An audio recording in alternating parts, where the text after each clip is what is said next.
Welcome to Insights for Manufacturing, the podcast that supports the UK manufacturing sector.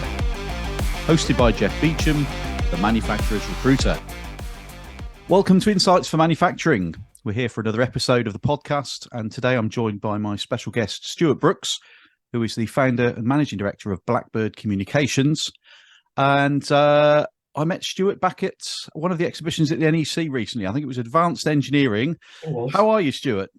I'm good, Jeff. Yeah. It seems like a while ago now, doesn't it? But Good to meet you, and thanks very much for the invitation. No, you're very welcome. You're very welcome.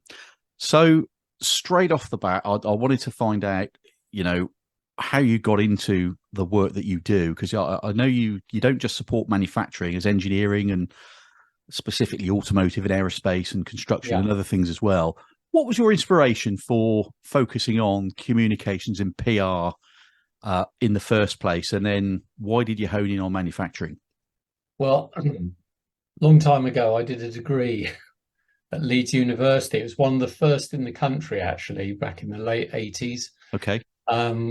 Which kind of focused on the whole world of media and public relations in particular. And so I kind of started my journey, if you like, back then. And what really appealed to me was that I did 2 industrial placements during my 3-year degree. And that really set me on the path to a career in public relations. And that's sort of over 30 years now, both in-house, working for companies in those sectors that you outlined, and also in agency. And it was in 2008 that I decided to launch my own business, right in the height of the financial crisis. Yes. Which I thought was going to be an incredible challenge, because no one would have any money, or would be under pressure not to spend it. But actually, what I discovered was that, particularly in the manufacturing space, where we have a lot of clients now, was that there was this desire to get visibility in the marketplace for work that they were doing, because quite often in this country, perception is that the UK has sort of gone backwards in terms of manufacturing, but in actual fact, as you know, manufacturing is still one of the key exports of the country, but we're not that good at shouting about it. Yeah. So it was my aspiration and ambition to do something about that. So that's kind of how I sort of got into it. Yeah. And I guess, manufacturing it's a complex industry sector, lots of different processes, methodologies, materials, plant, equipment. How do you, because it's your job to get the right message across in the right mediums and obviously at the right time for the right reasons and all the rest of it, but how do you make sense of what the overall customer expectations might be? They want to get the word out about something. It might be a new project or a new factory or standard services. How do you make that into, because you're going to package up what the client are doing, what they want to say. Where's the sort of magic that sort of binds all of that together? I'm not asking you to give away all your secrets, of course, but manufacturing. If you're not from manufacturing, I think most people would see a lot of what people would write and talk about as jargon, and they probably wouldn't understand a lot of it. Yeah. But if you're already in the sector and you're trying to market to other manufacturing businesses or aligned businesses, then there would be a typical sort of language or terminologies that you would use. Yeah. But your role is all about packaging up the information in a vibrant and exciting and usually positive way. Yeah. How do you go about that? Because there's so much technology and systems and processes involved.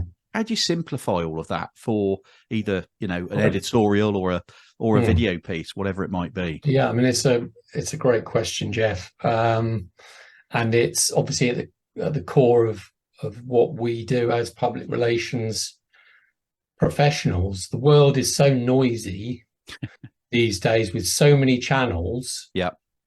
24/7, constant. It needs to be fed constantly. Editors need to fill news pages. They need to fill news feeds online. There's the social media phenomenon. So tapping into that and trying to cut through on behalf of a client is something that is our bread and butter. Yeah. And what you have to do is you have to balance the needs of the client with the needs of the channel and the audience. So you need to be in a position where you can make your message count. Yeah. And get the eyeballs by articulating that in such a way that it's going to be of interest to the audience, and and the journalist and the channel is going to want that content presented to its audience. So the conversations we have with clients are all around, right, how are we going to package, as you say, this particular message to this particular audience, and that includes timing. What else is going on in the marketplace at the time? So there's potentially no conflict. So all of these sort of factors we need to take into consideration, and it's as much about saying to a client, "Well, I suggest that we do it this way because we think we'll get more traction, than doing it that way." But the bottom line is you have to make everything that you do count. Yeah. There's no point expending a lot of effort and resource in putting a message to the market that doesn't create the desired results. So this is all part of what we do. We advise clients, we get the angle right that's going to appeal to an editor. We may even, before we even put pen to paper, as it were, or finger to keyboard, we may well sound out particular key contacts within the media and say, look, we want to put some content together for your channel. What do you think about this idea? And get their input. Yeah. And say, well, yeah, that sounds great. Perhaps if you could frame it in such and such a way, that's really going to appeal to our audience. We may have a feature coming up. Yeah. So right, we really want to tap into that. So it's being abreast of all those things. Yeah. It's just having all of those plates spinning, if you like. And clients will look to us to say, well, what's coming up on the radar of our preferred media outlets? Is there a feature we need to be in? Is there a report coming out that we need to comment on? Is there an industry event happening that we're going to be attending? Maybe we could make an announcement there and just leverage some of those things to get maximum exposure. So there's a lot going on there. I sort of, in my own sort of weird sort of way, I liken to what you're describing a little bit to a form of alchemy, because you've got a number of different ingredients that have to be put together, sometimes maybe distilled. It's got to be exciting. You've got to send out the right message, the right flavor. Timing's really key, but also I guess there's quite a lot of research that you would have to do, as you say, keeping your ear to the ground, with the whether it's the different social channels, magazines, trade magazine websites, whatever it might be. It's not just I think PR and comms, if you're not in that, it's misunderstood sometimes, because I think many people from outside of your sector would see it simply as somebody who's making the right words look good, but it's not about that. It's, you've got the client will only give you probably, I don't know what, half of what you might need to know, and then you've got to really come up with Oh, other you need to, yeah. add-ons. I mean, knowing your industry and knowing the subject is crucial. And Yeah, Blackbird has built up because we operated specific sectors of both experience and interest. yeah, We are a niche agency, and manufacturing is one of the sectors that we've spent a lot of time investing in our own research, our own building, our own network of contacts, finding out about particular subjects. yeah, And I think that's very important, because you mentioned about PR as being something that can be misunderstood, and I think a lot of people confuse it with advertising. yes, They just say, oh, it's just another form of advertising. The way that I like to describe it is that it's about managing reputation. Placing an advert is a great signpost towards a particular product or service that your company, but it's very one-dimensional. yeah, With public relations, it's a process that happens over a period of time, which involves sustained communication to messages that you want to remain in control of, yeah, and get in front of people who you are trying to communicate with. So that's the skill of it. So one thing that your viewers may be interested in, and we direct prospective clients to, is on our YouTube channel via our website. There is a video which we put together to distinguish between PR and advertising. So if you've got a spare couple of minutes, we frame in there about the differences. yeah, And the point I made about reputation. And there's a very, very good quote, esteemed American investor you will have heard of, called Warren Buffett. I have indeed. Yes, I've done some recruitment for one of his firms. Yeah, exactly. So known as the Sage of Omaha, and Yeah, now in his 90s. yeah, But he once said that it takes 20 years to build a reputation and 5 minutes to lose it. yeah, And he's absolutely right. And that has happened over certainly the last year. We've seen some quite big, high profile failures of companies that, for whatever reason, have mismanaged their reputation and gone spectacularly wrong. mm. And it's the way they deal with it from a PR perspective can make or break a company. So you're helping to build the brand, but sustain it and uphold that reputation in the market as well. Yeah. And that's not just about paying for an advert. I mean, advertising is part of our toolkit, if you like, in terms of digital branding in particular, and how we work with clients to take that to market. But public relations is a very different discipline, and one which I think sometimes is undervalued. Yeah. But we're doing what we can to change those perceptions, and getting great results for clients. Yeah. Well, that's what it's all about at the end of the day. The proof's in the pudding, isn't it? Yeah, absolutely. And businesses like what you're involved in, because the knock-on effect of the quality of your work, very much like what I do in executive search, there's very, very little room, if any, for failure.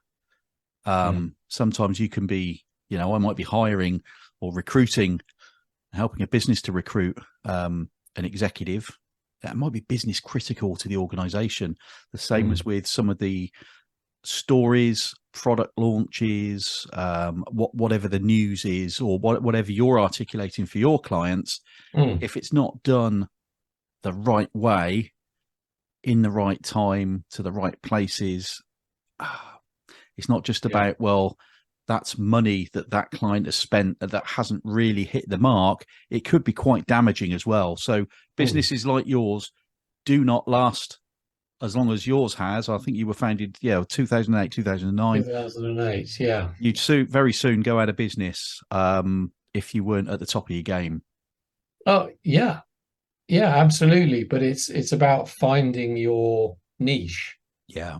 I think it's really important. There's a lot of generalist type agencies out there that will claim that they work for companies across the whole spectrum, but what their relationships are like in terms of client longevity, I don't know. We take a lot of pride in working with clients on a very long-term basis because they trust us to manage their PR and comms, and we become an extension of the business, if you like. They look to us for strategic input and counsel on certain matters that may have a bearing on their reputation in the market. Yeah.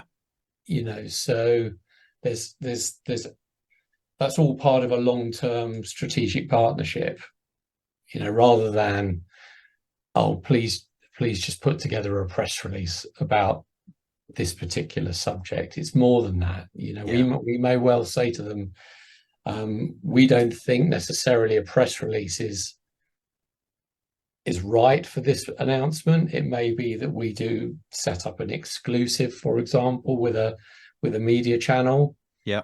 So, they look to us for our expertise in delivering the right message at the right time to the right audience. Yeah. And that takes time to build up.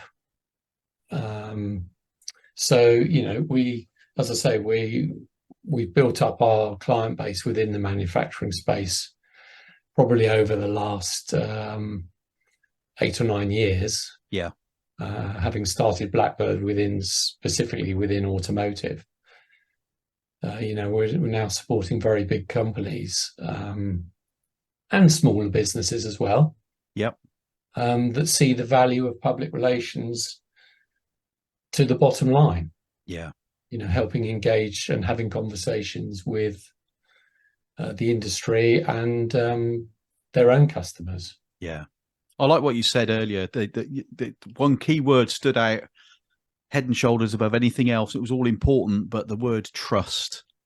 If you've got that, and your clients have to trust what you're doing, the future of their business could well at times be in your hands for different reasons. So, yeah. I mean, it's when you're kind of the mouthpiece of the business to the wider public, and that's become even more important with the rise in social media. We manage an awful lot of social media accounts for clients, some of whom, they started off with it becoming something that the IT department did during their lunch break. Yeah.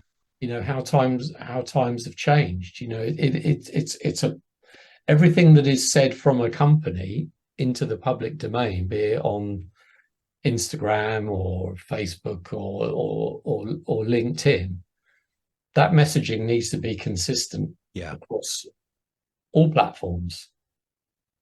And it's how you respond to those messages. If you get questions coming back from consumers, you need to respond quickly and appropriately. And really that is the role of a communications professional. Yeah. Which I think companies now, they know how valuable their reputations are in the market. I think a lot of work has been done and a lot of realization has happened, particularly within manufacturing, about the importance of reputation. Yeah. And that's a really interesting point, because I guess no matter whether you've got products or services, you might have great cash flow, you might have great cash reserves, you might have a great culture within the business. You might be quick to market with your products or services. Your quality might be out of this world.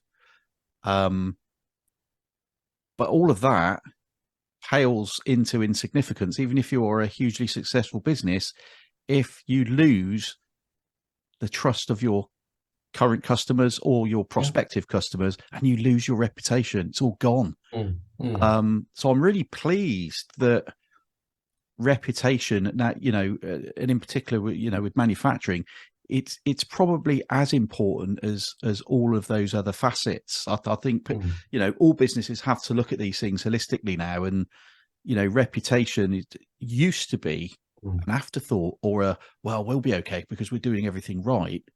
But sometimes outside influences can dent your reputation, or can cause circumstances where the unforeseen can happen. So I mean, no business is completely infallible, and things may happen outside of their control, which, as you say, has a bearing on reputation. But it's how you respond to that. Sure. That you will ultimately be measured. Yeah.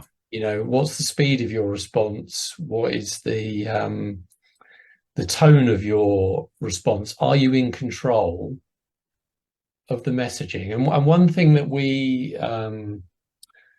one thing I learned fairly on in my PR career was the argument surrounding no comment. And so if you don't like something, it's no comment. We're not saying anything. But even by saying no comment, you are making a comment. You are saying no comment, which for many people these days will say, I can't be bothered. I've got something to hide. Yep. I'm lying. So the public, will make up their own mind and interpret that response. Or I don't understand. So even if you don't like the subject matter, or you're in the frame for something, you have to give a measured response, which could be something as simple as, we are aware of the situation, we are gathering all of the facts, we are working with the parties who are related, and we will be issuing further information as soon as we're able. But we are managing the situation. Just reaffirm that your company is in control. Because otherwise people will make their own mind up, and the story will go out of your control very quickly. I was just thinking that no comment, it's two small words, can quite easily morph into a feeding frenzy, couldn't it? Oh yeah, and it has when you don't want it to. We could spend a whole podcast talking about examples of where it's gone south. For household names. With huge marketing resources at their disposal, and no doubt highly paid advisors, whoever they may be, and within 24 hours, it's gone wrong. And that, when it starts down that path, it's very, very difficult to get it back. Absolutely. So you do have to be on your A game. The bigger the brand you are, obviously the more influence generally you will hold. So you can never underestimate the power of public relations. And so when it comes to manufacturing businesses, in particular, manufacturing and engineering businesses, at the moment, are there any sort of specific trends or innovations in PR strategies that you think are prominently promising for manufacturers who are really looking to enhance their outreach? Well, Absolutely, social media. Yep. I think for many years, social media was seen the preserve of after hours. It's what you did when you got home, and you checked out what's going on with your friends on Facebook or whatever. Social media now is an extremely powerful business tool, and forms quite a large part of what we do at Blackbird, Yeah. in managing multiple social channels. But I think that the fundamental value that you get from those is choosing wisely, being able to choose wisely and appropriately for your business. Not every channel is applicable to a business audience. Yeah. We find, particularly in the sectors that we operate, manufacturing, engineering, aerospace, automotive, etc., LinkedIn has found itself to be the most powerful channel in terms of building engagement, and building followers who have a vested interest in that particular sector.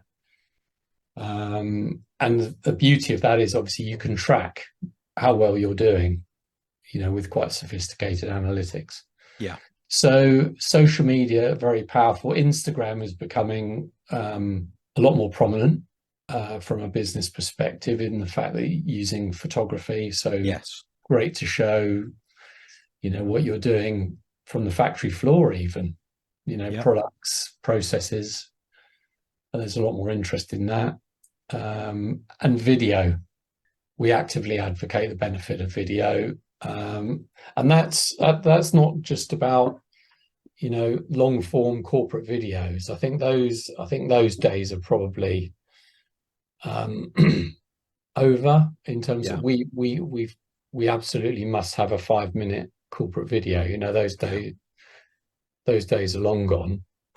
Short form video is something that we do a lot of work on, in terms of creating, for example, explainer videos about a particular product or service, that can hold the attention for 30 seconds or so. That's really all you need. Yeah, short and punchy. Yeah. Get your message across.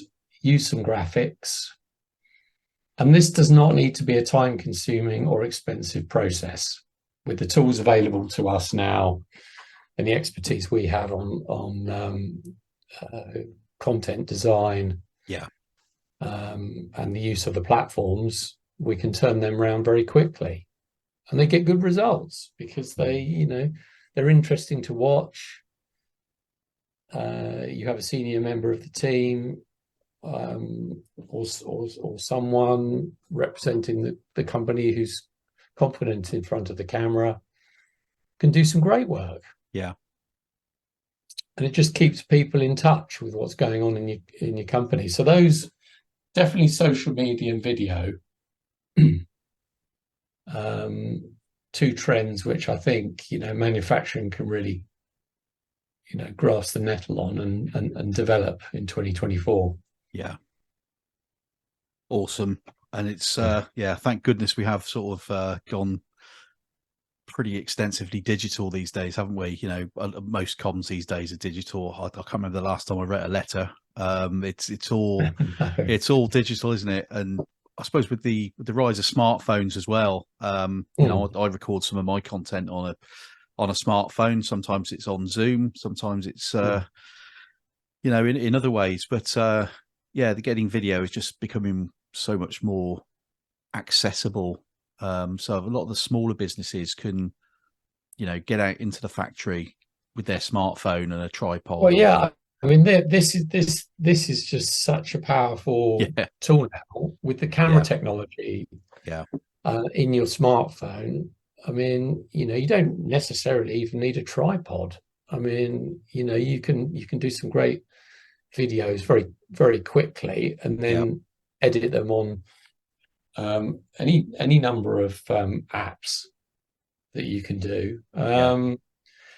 You mentioned about digital, which is absolutely true, but we mustn't forget that there is still a market for long form, so offline printed publications, because so much of what we consume is digital. Yeah. There has been a bounce back in print publications in recent years. There was at one point, from our perspective, we thought that a number of publishers would actually ditch their traditional offering altogether, and some have in certain sectors. They've gone digital only magazines, but in other sectors, print magazines are very healthy. They've come back because they've said, look, our customers just see everything online. Their attention is constantly being pulled in different directions. Yeah. They can read a publication on their terms at their leisure to find out, and it's almost a form of relaxation. You can just kick back with a coffee and on a train or on an evening or whenever, and just catch up with the news, read about your company in the pages of a respected industry journal. Spend half an hour not being bombarded with emails or other things. So there's a lot to be said, we think, for having the opportunity to be seen across multiple channels. We're all a little bit advanced engineering. How many magazines were there being handed out? Oh wow. Well, lost count. Probably at least 20. By my count. Aren't we all a little bit digital, or certainly screen fatigued? I know it probably got worse during COVID for obvious reasons, but digital's slick, it's fast, it's instant. As you say, if you've got a screen on, you're trying to read an article on a trade magazine web page, and then you've got emails or intranet pop-ups, instant messages from your business or whatever. It's not the same, I think. And people do like to sort of touch and feel either a book. I've never had a Kindle. I've never taken to it. But I do like reading, and I'll read I'll buy a good book, and I'll enjoy reading the book. And I don't throw them away or give them away. I always keep my books because I will go back to them, and it's just something a little bit special about a book or a magazine. So I'm pleased to hear. I wasn't aware actually that there's been a resurgence. I thought it was just a continuation of that gradual decline. Particularly in business to business, Jeff. A lot of consumer magazines, perhaps with higher cost bases, have suffered. But business to business, there has been that resurgence in certain sectors, because that's led by the customer. Industries saying, well, we'd like to see it back in print. When are you coming back? And it's obviously a commercial decision for a publisher because of the cost of print. But it's great from a PR perspective, because we obviously have those multiple channels for us. They've got to fill those pages. But journalists generally are very time poor these days, and they don't have 4 or 5 journalists per title. It might be a publisher and an editor and maybe a freelance contract writer, and between them they've got to fill 50 pages a month. That's a lot of content.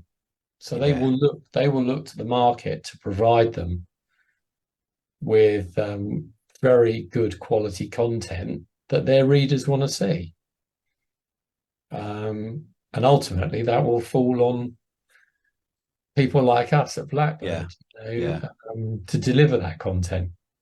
What do you think are the next sort of big challenges and opportunities in PR for the manufacturing industry? Anything sort of specific? There's quite a few. Okay. I made a bit of a list. Okay. So, but I think these are all really going to be on the radar for for 2024. So you have energy, Yeah. in particular energy saving, and the move to renewables. Yeah. That would be one. Lightweighting is a particularly in aerospace and automotive. Yeah. Lightweighting of vehicles, lightweighting of airframes,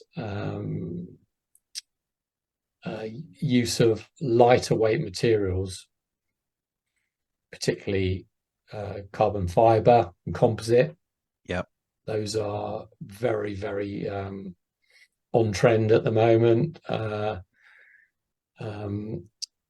human investment, with a particular focus on skills and training and getting hold of qualified staff. Yeah. Always on the radar. Massively on the radar for now and for next year. I often hear from clients that the two biggest challenges at the moment are people and parts. Yeah. The two P's, people and parts. Pressures on the supply chain as an ongoing consequence of conflict and even COVID. But those challenges have need to be found, need to be addressed, and solutions found. But that does take time.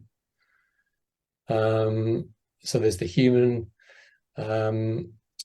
Smart factory is another big trend, and the switch to, or the transition to digitalization within the factory environment.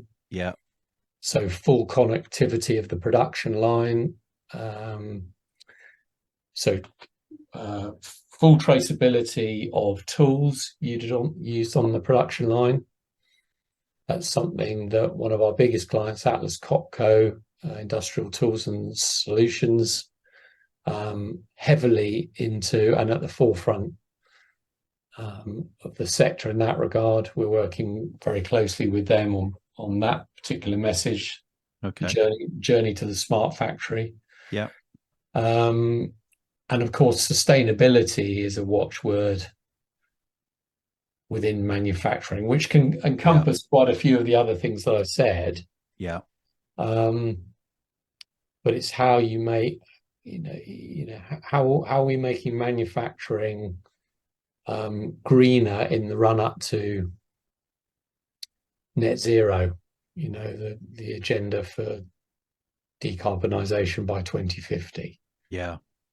It's a big ask, isn't it? Lots of work going on. Yeah. A lot of work, a lot of challenge. Yeah. A lot of obstacles to overcome. But manufacturing, is on that journey. Companies are grasping with those challenges.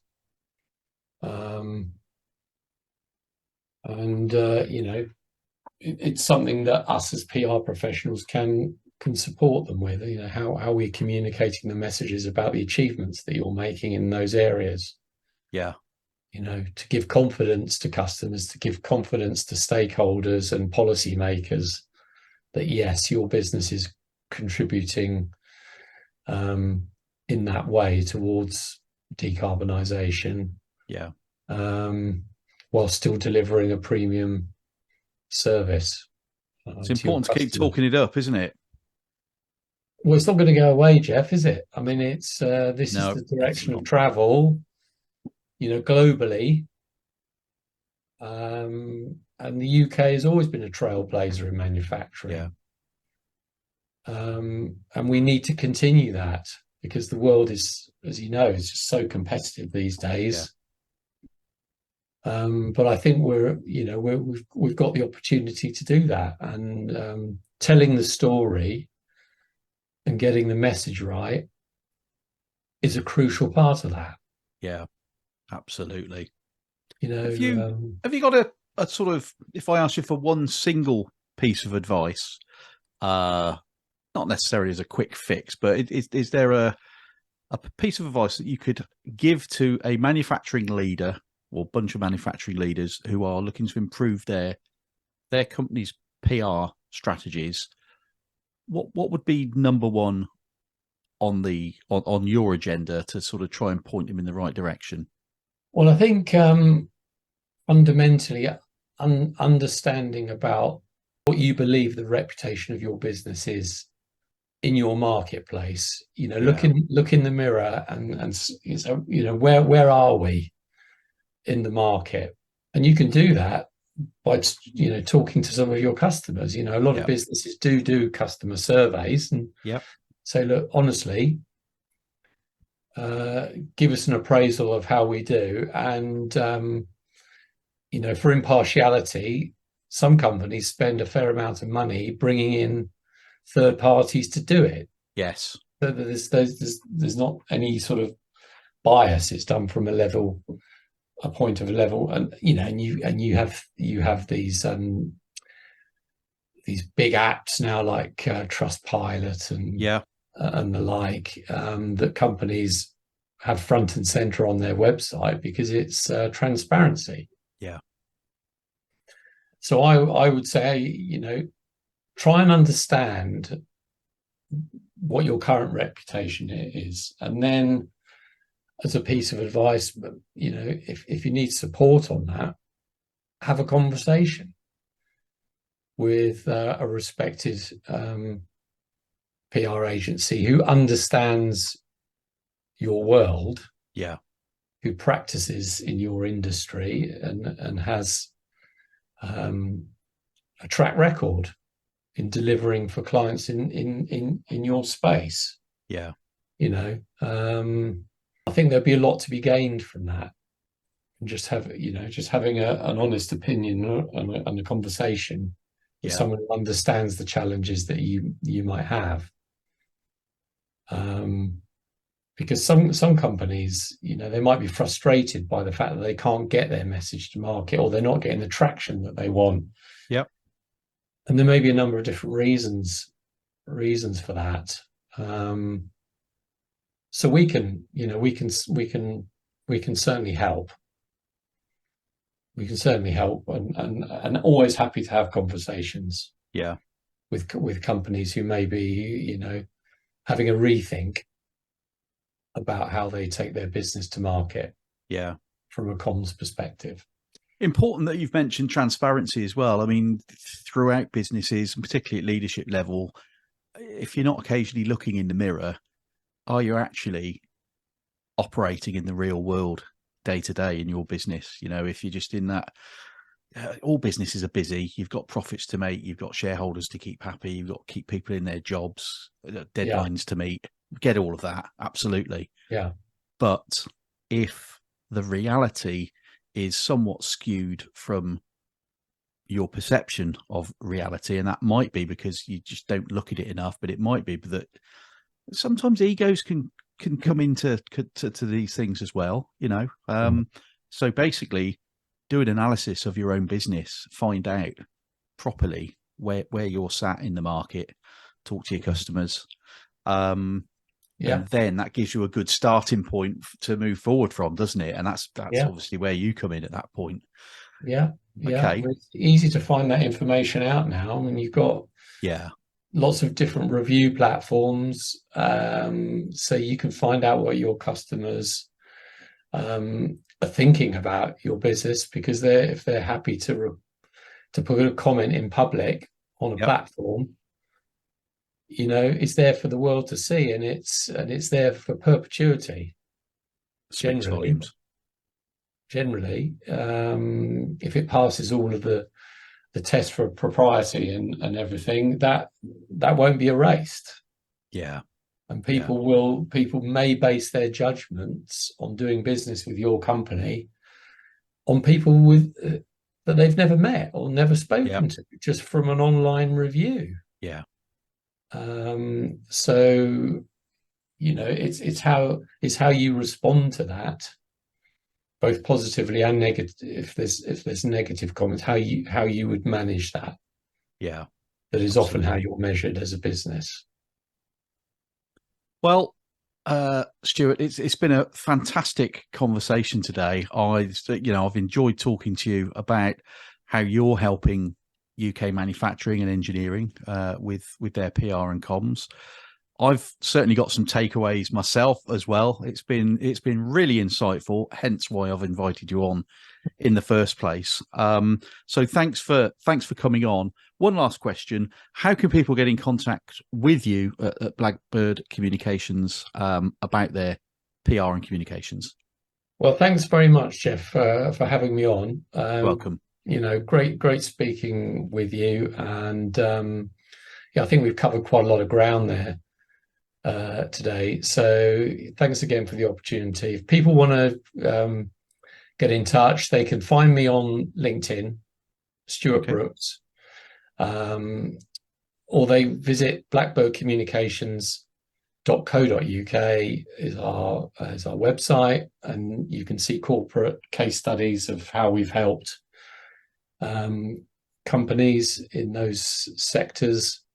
I'm always happy to book in a 30-minute discovery call with anyone who's interested in just finding out how we might add value to their business from a PR and communications point of view. So I hope that's been useful. It has. It's been brilliant. Well, thank you once again. So that wraps up today's episode. Hope the viewers and listeners have enjoyed the show. Thanks again to Stuart Brooks from Blackbird Communications. And we'll see you next time on another episode of Insights for Manufacturing. Thanks very much, and bye-bye.